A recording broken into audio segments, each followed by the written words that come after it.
Hey everybody, it's a beautiful afternoon here in Eastern Connecticut, and we're going to take some time this afternoon to do some collecting of things that we like to dehydrate to use later. And what we're starting with today is the tips from these pine trees.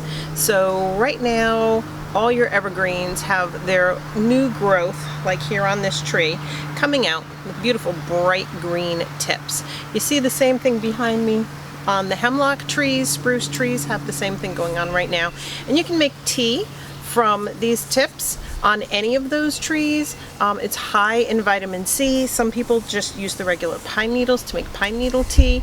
I prefer just the young little shoots with all the just burst of energy that you get with the tree growth and everything that's coming into the tips on the tree. So today we're going to collect some of that. It's going to be the first thing on our list, and then we'll do some more collecting in a little while.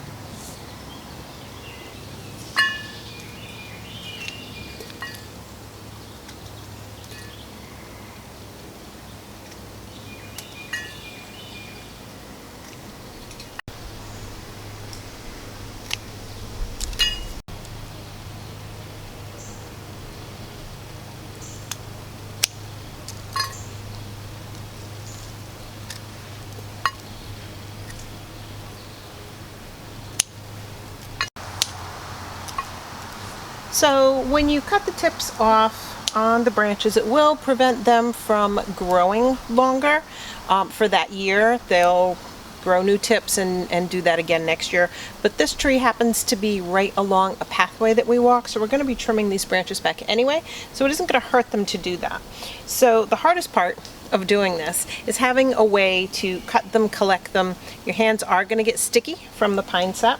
I happen to be using one of my Stanley cups because it has great hooks on the back to go ahead and get the pine tips right into it. So this actually happens to be my Stanley French press for making coffee. So putting it to double duty use today, using it to cut and to collect the pine that I cut. So this is going to take us a little while.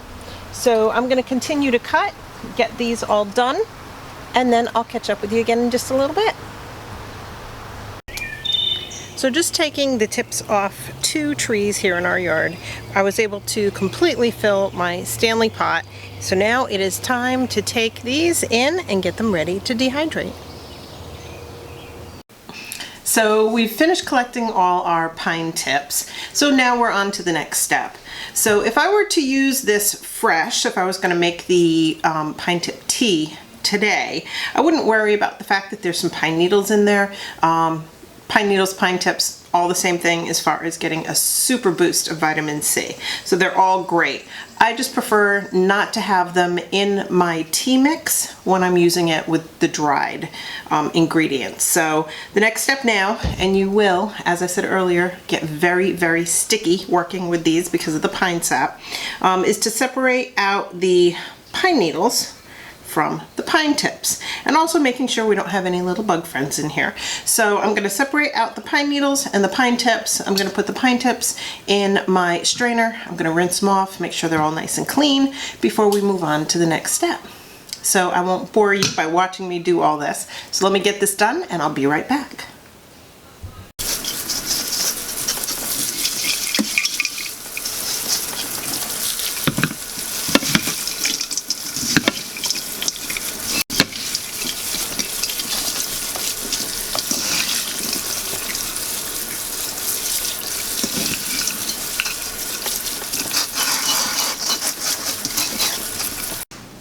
So we have the pine tips all rinsed and ready to go on our dehydrator trays.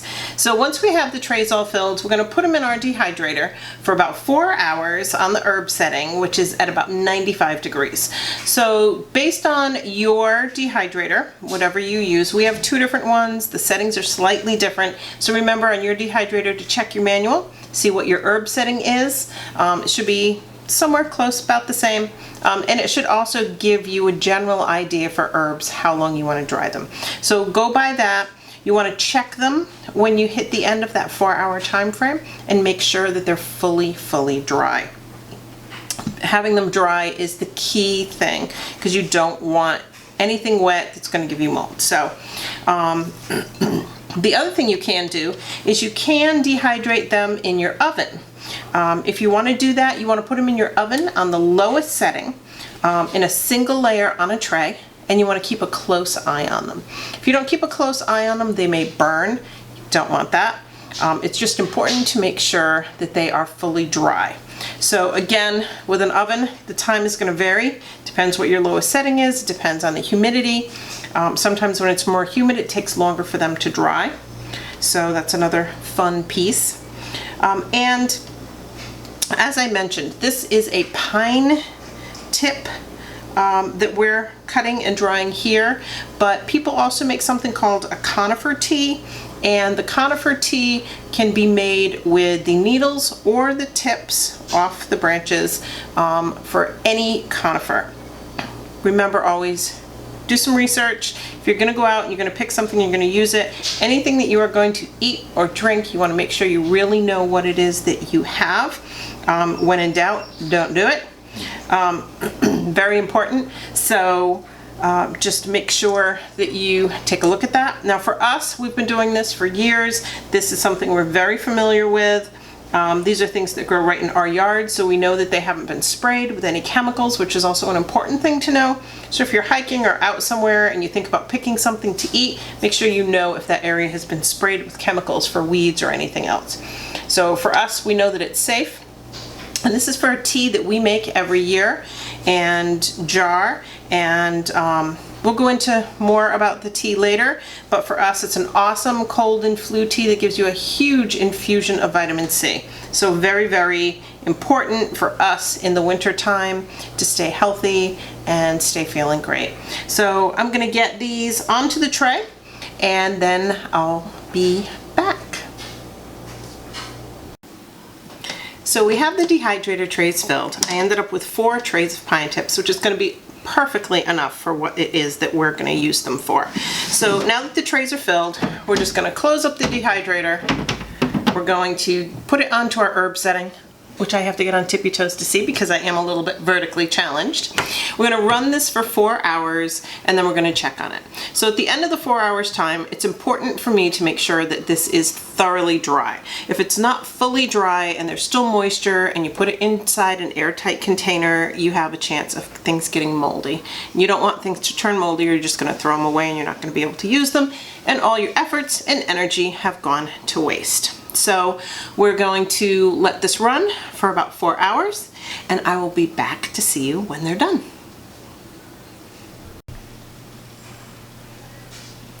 So we have the pine tips all dehydrated, and we did end up letting them go a little more than 4 hours because it was very humid. So now they're ready. And the thing you want to do is, you can see the color has changed a little bit. They're not as sticky, which is a pleasant thing. And things are going to snap and break real easy. They're not going to bend. If things still bend or are still damp, you want to really make sure you put them back in, finish drying them, because you don't want anything to mold. So now comes the messy part. Taking them off the trays and getting them ready to go in the jar. So I usually just take and dump them out, because this takes a little bit, onto a cutting board so that I can get them in the jar. So as I said earlier, the big thing with this is making sure everything is dry and that you're not putting anything damp in the jar. Now if you were going to store these really long term, you'd probably want to do something either in a bag that is going to be done through a food sealer that's going to suck all the oxygen out of the bag. Maybe in a jar that you can vacuum seal. A lot of the food storage systems have the caps. I know we have them that you can use for sealing your regular screw-on top newer canning jars. Or you can put them into a container with an oxygen absorber pack to make sure that you keep them dry. But we're not going to be keeping them that long. We're going to end up using all of these this fall. we'll be collecting the rest of our tea ingredients, as I said earlier, when each one comes into bloom, and mixing them together and filling up jars. So we usually give these out at Christmas to family because everybody loves using them. Great for if you feel a cold coming on. The pine tips give you an awesome infusion of vitamin C, and I will say the house smelled awesome. It's funny, when these dry, you think you're going to smell a pine tree. It smells kind of lemony fresh. So it's kind of a nice bonus of drying them. Alright, so now I got them all out and they all look really good. So I'm going to use one of my old-fashioned canning jars. Now, I don't use these anymore for wet canning.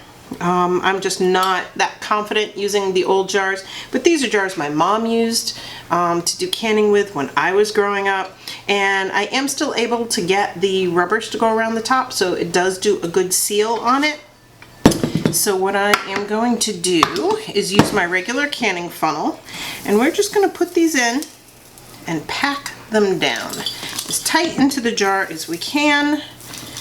And we're going to see if we can fit all of these into one jar. It's going to be a push. And it's messy.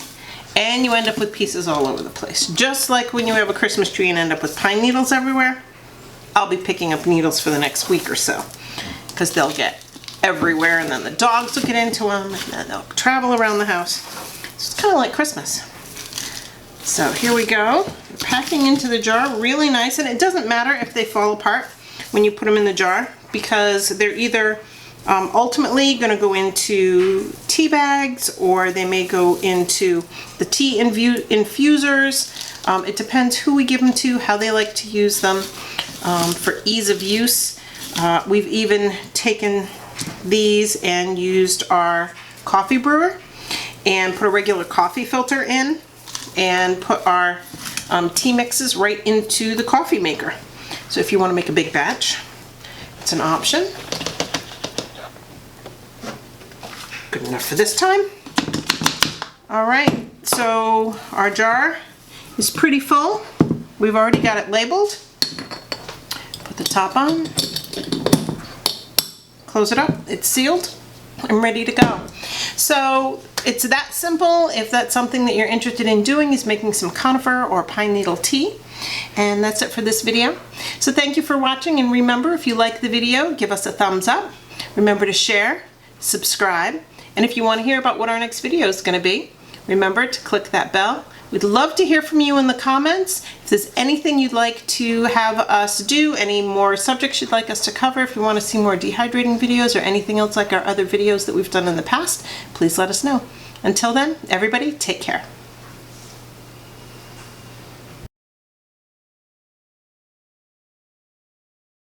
And also making sure we don't have any little bug friends in here. Little bug friends in here. I didn't find any little bug friends when I was cleaning the pine tips, but when you're filming and feel something crawling on your chest and you have to make believe it's not there, well, I think I did pretty well. When the video was over, however, the smacking and dancing around the kitchen to the panic chant of "Get it off me!" began. I do really dislike spiders, to put it mildly, but this ugly little guy was an armored, vampiric, disease-carrying, creepy-crawly tick. No, I didn't get bit, and yes, he was promptly disposed of by my husband, who's my knight in shining armor.